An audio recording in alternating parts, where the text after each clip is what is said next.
out, and it didn't matter when we were in the previous conference. It didn't matter now that we're in the SEC. It is what it is. But I think there's one thing that's important for us. It's not what other people think about us. It's not what other people say about us. It's about what we do, and that's taking action and doing things the right way. I do think we have a very hungry football team, one that is talented. I really like our roster. We've strung together now 3 really good recruiting classes of very talented people, but really good people that I think represent the University of Texas the right way. I really feel like we've navigated the portal well through 3 years, and this year was no different. I think we filled needs on our roster where players can have an impact on our team immediately, not just to fill roster spots. But I think this is a championship roster. Now, we've got to play like a championship team, but I do think it's a championship roster. Starting on the defensive side of the ball, we brought Anthony Hill and Michael Taff with us today, both All-American players for us. But it goes well beyond those two. We've got great depth on the defensive side of the ball.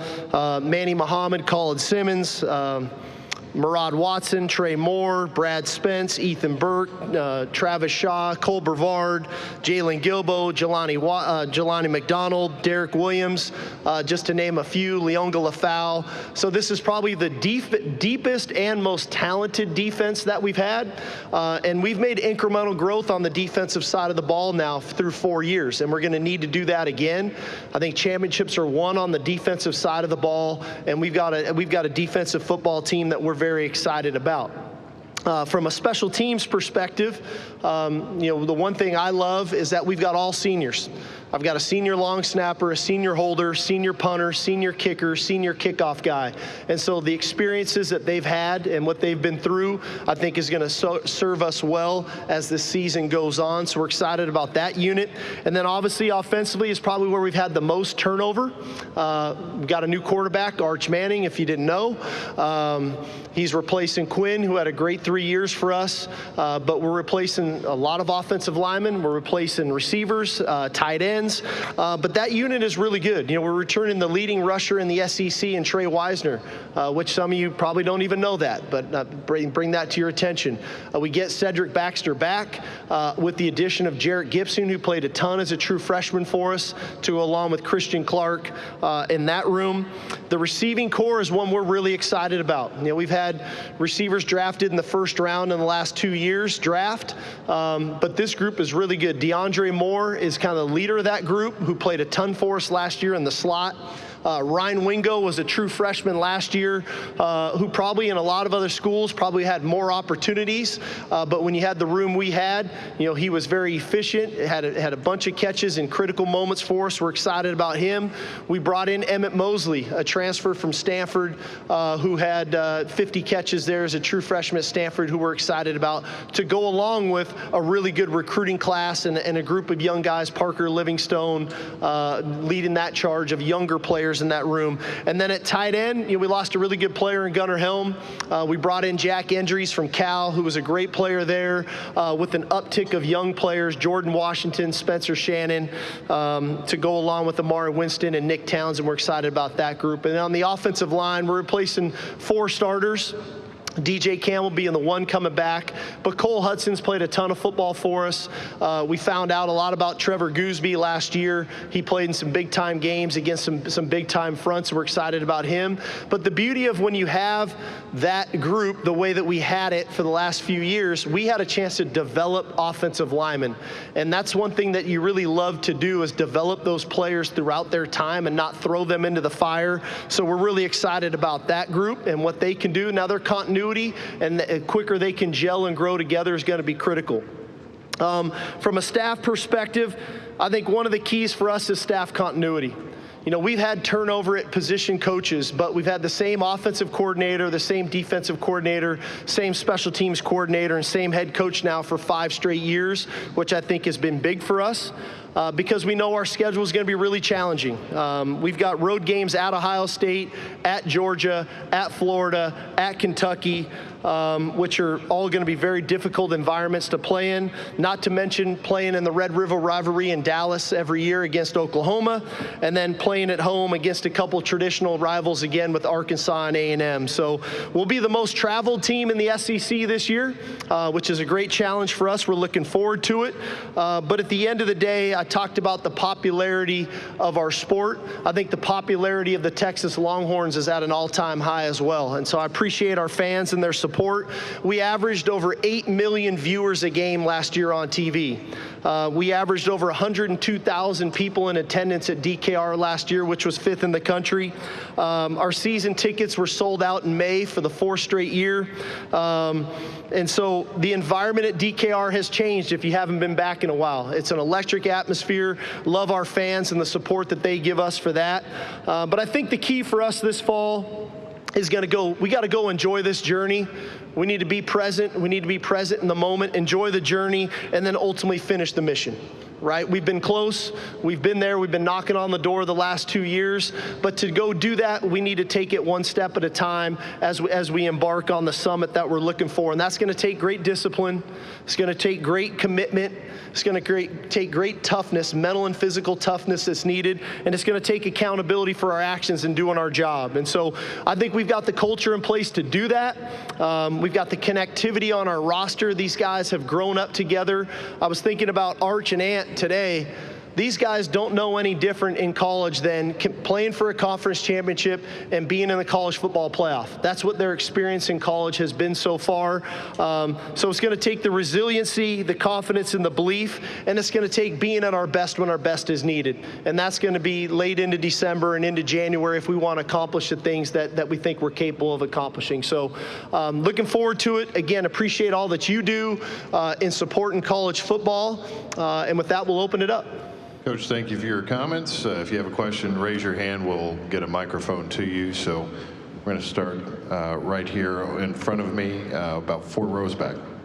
Coach, Ryan Shapiro, Texas Sport Network. Hope you're doing well today. I just want to ask, over the last couple of seasons, the red zone offense has faltered a little bit in late game situations, in big moments too. I just want to ask if the red zone offense being better would help push you guys over the hump to get you into that national championship game.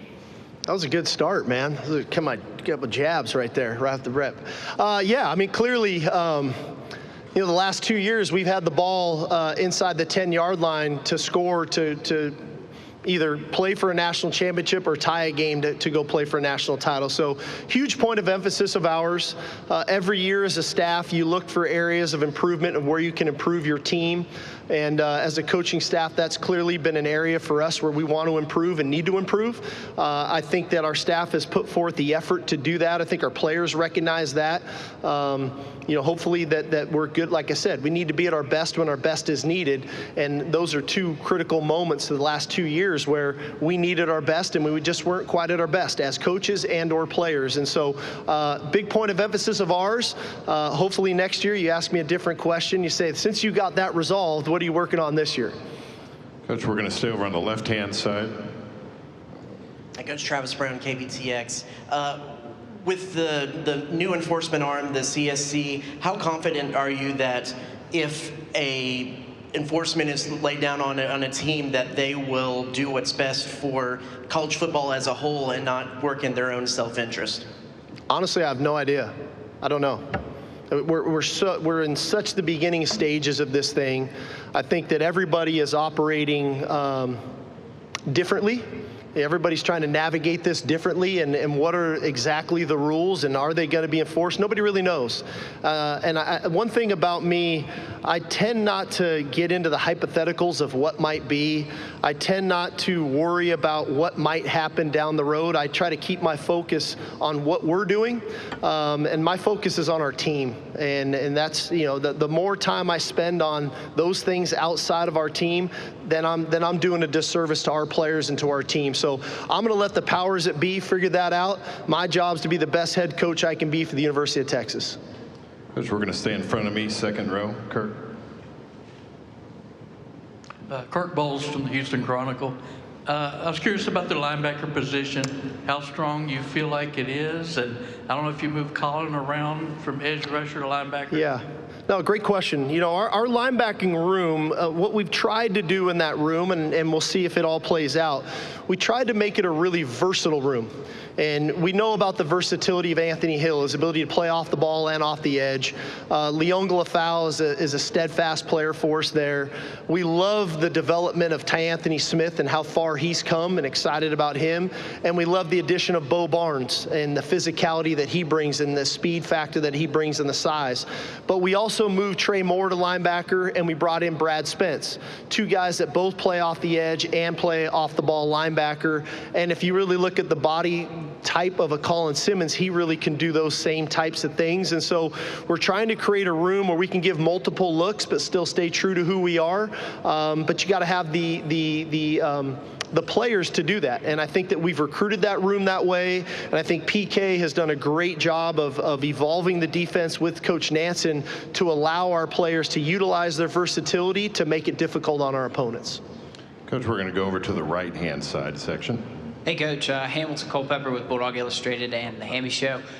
With the recent news that today that Tyler Atkinson committed to Texas, and you got Justice Terry last year, how do you come into the state of Georgia, get those guys, and what's the importance of locking up some national big-time recruits? Well, I can't speak directly towards any recruit. I'm not trying to not answer your question, just so you know the rules there. I think in this day and age of recruiting, one thing is of note. Players are leaving states all over the place, going to other states to go play. And we've had a ton of players leave the state of Texas and go play at other schools. We've obviously made it a point to recruit more in the southeastern region. I think when we moved into the SEC, it was a lot more natural for players from Louisiana, Alabama, Florida, Georgia to be willing to come play at the University of Texas. They were already kind of going to A&M because they were in the SEC, but now that we've joined the conference, it's a lot more palatable for those families and for those kids to want to come play at Texas, knowing we're playing in the Southeastern Conference. And so we've tried to take advantage of that.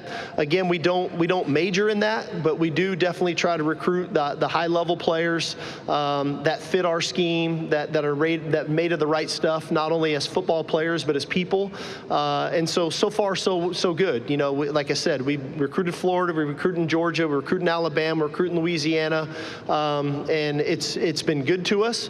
But at the same token, we're still recruiting the state of Texas. We got a lot of great players in our own state as well. So, but again, I think we've got a good product, and the product is what we've been putting on the field and in the classroom, and the success we've had as a team, success our players have had in the classroom, and then the success that our players have had getting drafted in the NFL. And I think all those things adding up are, you know, we're an attractive school for players to want to come take a look at. And then if we can start to develop the relationships the right way and start to weed out some of those that are just there to take the trip and really hone in on the ones that we think fit us, then we try to take advantage of it. Coach, we're going to go straight in front of me, second row. Cedric. Hey, Steve. Cedric Golden, Austin American-Statesman. Arch Manning carries himself like he's 30 years old. How will that maturity benefit him as he takes on this challenge of being the starter? Well, I think he learned a lot over time, right? And so for Arch, he grew up in this era of seeing high-level football. He's watched Super Bowls. He's watched gold jackets getting put on. He's been to playoff games. He's been recruited at the highest level as the #1 player in the country. He watched Quinn navigate through, you know, the ups and downs of being a starting quarterback at the University of Texas. And I think the one thing that you find out about Arch is, one, he's got a very even keel about him. Two, he's very quick-witted. He's got a great sense of humor about himself, and he's okay to laugh at himself. And I think that that's a great quality to have, because at the end of the day, there's going to be adversity that's going to strike this season. And we all talk about resiliency and grit and all those things that are needed when adversity strikes. But I think some of that resiliency can come from calm. remaining calm. And Arch definitely has that about him. He's a great guy. He's a great teammate. He's got unbelievable work ethic. And I think if he stays true to himself, that's going to help him navigate these waters as they present themselves. And we've got to do a great job of supporting him around him as coaches, as players, and ultimately, I think he's prepared for the moment. But now it's just time for him to go do it and enjoy doing it, quite frankly. Which will stay in the same section, about 3 rows back in the middle. Danny Davis, Austin American Statesman. Steve, over the years, how have you seen Michael Taff go from being a walk-on to someone whose voice is respected in your locker room and being a bigger leader? Yeah, probably the coolest story on our team right now is Michael Taff. Here's a guy who was a state champion at Westlake High School 2 years in a row, state championship game MVP 2 years in a row, has scholarship offers to go to other universities. His lifelong dream was to be a Longhorn, and walks on at the University of Texas. And all he did was work hard, and he never put a ceiling on himself. I think in his mind, he always expected to be an All-American safety at the University of Texas as a captain representing us at SEC Media Days. I think that's how this guy thinks, and that's how he's wired. And so now, when you chronologically look at his path of walking on, being scout team players of the week, earning a little bit of playing time on special teams, to earning a little bit of playing time on defense, to becoming a regular down player on defense, to becoming a frontline starter on defense, to becoming an All-American on defense, it's like, how do you not respect the guy? All the while, the way he carries himself and the way he represents the University of Texas in our community, I think is something to be admired. And I think that's what his teammates do. They respect him, they admire him, and he's probably as hard on his teammates as he is on himself, and he's probably harder on the other walk-ons than he is on himself, because he knew what he had to do to earn what he got. And so I couldn't be happier for him. It is huge for us that he decided to come back for his senior season. His leadership, his ability to communicate in the back end for us. I mean, he is like a coach on the field. And so, just proud of him and proud to be his coach. And like I said, I think nobody deserves the accolades that he's getting more than Michael Taff right now. Coach, right in front of us, front row. Coach Terry Middleton with Horns Illustrated. So this season, Horns Illustrated is going to write a lot of stories. We're going to post a lot of social media posts about Anthony Hill, about Arch Manning, about Michael Taff. But who should we absolutely not forget to mention in these stories when we write about them? Because these teammates or these coaches or these unsung heroes we never hear about are the reason why they're so great. Yeah, I think we have a bunch of great stories. I referenced Trey Wisner, like this guy's gone unforgotten. Like he has a 1,000-yard rusher in the Southeastern Conference last year. It's a fantastic story of who he is.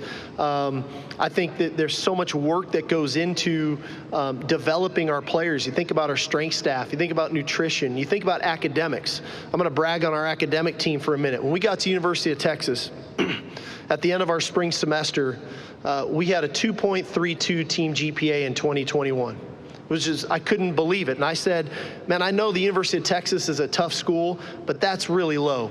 Well, what was the byproduct of that team GPA? We went 5-7. We had 0 players drafted in the NFL draft. So we pour into the academic side of things. We pour into the culture. At the end of the spring semester in year 2, we have a 2.78. The byproduct is 8-5, 5 guys drafted, 1 first-round draft pick. At the end of year 3, the team GPA is a 2.98. We go 12-2, we win the Big 12, we go to the college football playoff, we have 11 guys drafted, 2 first-rounders. At the end of last year, we had a 3.27 team GPA. We go 13-3, we go to the SEC championship game, we have 12 guys drafted, 3 go in the first round. At the end of this past spring, we had a 3.31 team GPA. So a lot of people get a lot of praise in the development of our players and the program and the commitment that everybody puts into this. But I think Jeff Nelson and his team, and academically what they do, as well as our players buying into the idea of who you are some of the time is who you are all the time. So how can our GPA go up every year, our wins go up every year, our draft picks go up every year? It's amazing how the correlation of those things occur. And so so there's a lot of credit, there's a lot of great stories that go into that, but that would probably be one that we should tap into and write about. Coach, we're going to go in the center aisle, just over here to the right. Yes, Coach Sarkisian, Drew DeArmond, WZZN Radio, Huntsville, Alabama. I wanted to ask about a key member of your staff that's from our backyard in Boaz, Alabama. I know you started your relationship with him at the university on the coaching staff, and you took him with you. He was key in helping you develop Quinn Ewers and recruiting Arch Manning. But tell us about A.J. Milwe and the role he plays and his development as a coach. Yeah. Coach Milwe is a vital piece of the puzzle for us, for sure. We forged a great relationship at Alabama when I was the quarterback coach, offensive coordinator. Coach Milwe was an analyst on staff. He had just come from Akron, where he was one of the younger offensive coordinators in the country. And when I got the job at the University of Texas, he was the first guy I hired. We had worked, step by step all the way through those 2 years at Bama, winning a national title. Brought him on here to Texas, and he's grown into, now he's not just our quarterback coach, he's our co-offensive coordinator. I don't think there's nobody I work closer with on a daily basis than A.J. Milwe, from the development of game plans to the scripting of practice to talking about play calls during the game to recruitment of players. I think he forges a great relationship with all the guys in that room, and there's not a day or a moment in the day where I don't feel very comfortable if I can't do something that A.J. Milwe can handle it at a really high level. So we're very fortunate to have him. So we're going to go front left, front row. Hey, Coach, Amber Richardson of Orange Bloods. Yesterday, Lane Kiffin came up here and said they're trying to operate within their cap, but didn't necessarily feel like everyone else was doing that. Curious how you and maybe Brandon Harris figure out how to operate within your cap, who's worth what, who's not worth what, and do you feel like everybody else is playing within the rules? Yeah, I can't speak on behalf of everybody else. I really don't know, and like I said, Amor, you know me well enough. I don't have time or energy to worry about what everybody else is doing. We're trying to build a roster that is one that can withstand the test of time. And we never wanted to come here and be a one-year wonder team and then the next year be not very good. So we're trying to be sustainable for a long period of time. I think that's what good programs do. And so managing that takes a lot into account. It takes a lot into ultimately the production of players. Are they performing, right? And we've created this environment that this is a production-based business in sport, and so are players producing? One. Two, do they uphold the standards of the organization off the field? And if not, then that could be a factor. Three, we got to retain those players, because as much as we've built a really good roster, I promise you other schools are trying to hire our players off of our roster to get them to transfer. And our players are very transparent with me about that. And then the fourth piece is then we're trying to recruit to our roster. And so you only have so much money to go around. You got to be mindful of that. And you just don't want to be reckless with what you do. And now more than ever, with a cap in place, you really have to be effective and efficient, and you have to make sure that you're filling your needs on your roster with high-level people when you know another high-level person is leaving, and or is this a depth move? And so it's no different than, hey, it's easy to say the NFL draft, you only get so many first-round picks, but man, your roster's really made up of those third, fourth, and fifth-round picks. It's not a whole lot different than that. We only have so much money to go around. And so we've got to do a great job evaluating. We've got to do a great job of rewarding those players that are doing it at a high level within our program so that they don't go anywhere else. But we've also got to continue to develop our players as they grow, and make sure that our players aren't doing this for the idea of money. And I think sometimes, quite frankly, I think it hurts us a little bit in recruiting, in the fact that when kids come on our campus, one of the first things we do, we don't talk about NIL. We don't talk about NIL or revenue sharing or publicity rights until the very end. And that may hurt us on some kids, but if a kid is coming to Texas for that reason, we don't want them anyway.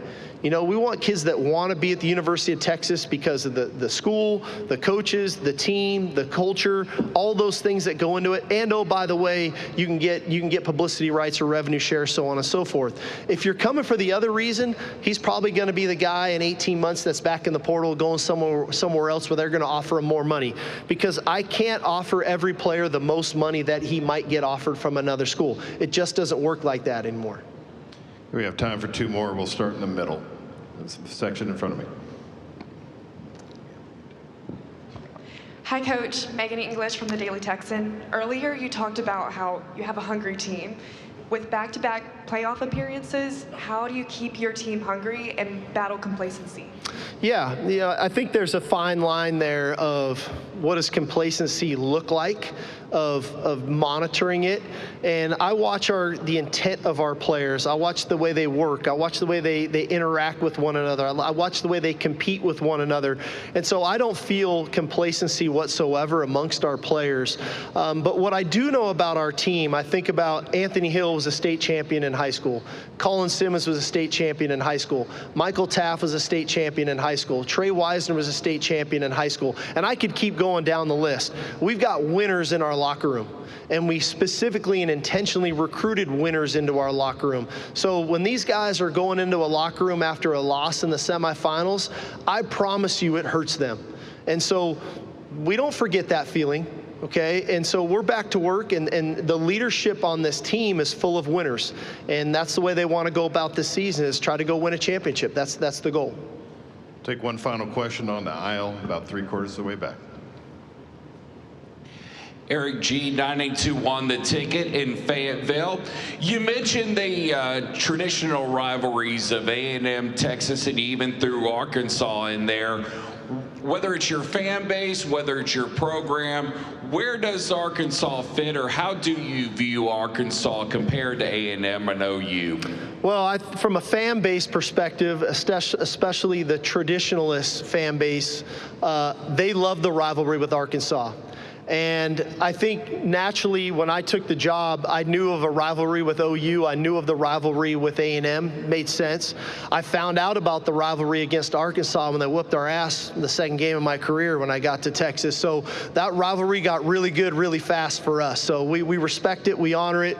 It's a heck of a rivalry. It's a great game to be part of. Coach Sark, thank you for your time. All right, y'all. Thank you. Hook 'em.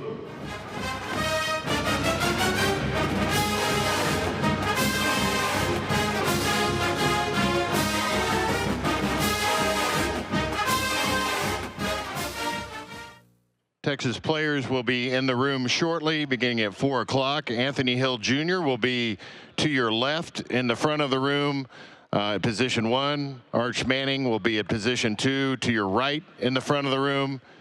And Michael Taff will be in the back of the room in position 3.